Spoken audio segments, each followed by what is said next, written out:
Magandang gabi mga taga-subaybay ng Horror Chronicle PH. Ako si Mr. C at ngayong gabi ibabahagi ko sa inyo ang isang kwento ng takot at kababalaghan. Sa isang tahimik na barangay, tuwing kabilugan ng buwan, may bisitang dumadalaw. Isang bisitang hindi inaasahan. Isang bisitang magdadala ng kilabot sa gabi. Ito ang kwento ng Ang Bisita sa Gabi. Pakinggan ang bawat hakbang ng takot at handa ka na bang harapin ang iyong sariling mga anino. Ang kwento ay nagsisimula sa isang tahimik na gabi sa isang maliit na barangay sa probinsya. Madilim ang paligid, tanging ang ilaw ng buwan ang nagbibigay liwanag sa mga kubo. Sa isang bahay, isang batang babae na si Lila ay naglalakad pa uwi mula sa pagtitipon ng kanyang mga kaibigan. Hindi palaging tahimik ang gabi sa barangay na ito. Tuwing kabilugan ng buwan, may mga bulong tungkol sa aswang na dumadalaw. Pero sabi nila, matagal nang nawala ang halimaw na iyon, o baka hindi lang nila napapansin. Pumasok si Lila sa kanilang bahay.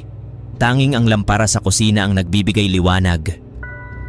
Mag-isa lang siya dahil ang kanyang mga magulang ay nasa bayan at matagal pa bago makauwi. Sanay na si Lila sa pagiging mag-isa sa gabi. Tahimik na buhay ang mayroon sila.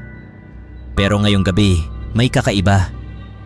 Mayroong hangin na tila may dalang kilabot, parang may nagmamasid sa dilim.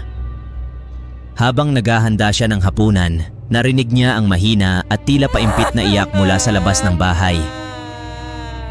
Sino yon? Bata ba yon? Nangingilabot si Lila ngunit sinubukan niyang huwag pansinin ito. Pumikit siya at nagpatuloy sa kanyang ginagawa. Pero ang iyak ay lumalakas, na tila palapit ng palapit. Hindi niya natiis. Binuksan niya ang bintana at sumilip sa labas. Sa ilalim ng punong malapit sa kanilang bahay, may nakitang anino. Mukhang isang bata, nakayuko at umiiyak. Hindi niya alam kung ano ang nag-udyok sa kanya, pero dahan-dahan siyang lumabas ng bahay, lumapit sa aninong umiiyak. Bawat hakbang ay tila may bigat at ang malamig na hangin ay tila dumadampi sa kanyang kaluluwa. Nang makalapit na siya, nakita ni Lila na ang bata ay tila hindi normal. Ang katawan nito ay nakayuko sa kakaibang posisyon. Hindi gumagalaw ang mga kamay at paa nito na parang nakakapit sa lupa. Sa gitna ng kanyang pag-aalinlangan, biglang tumigil ang iyak. Tumahimik ang paligid. Unti-unti inangat ng bata ang kanyang ulo.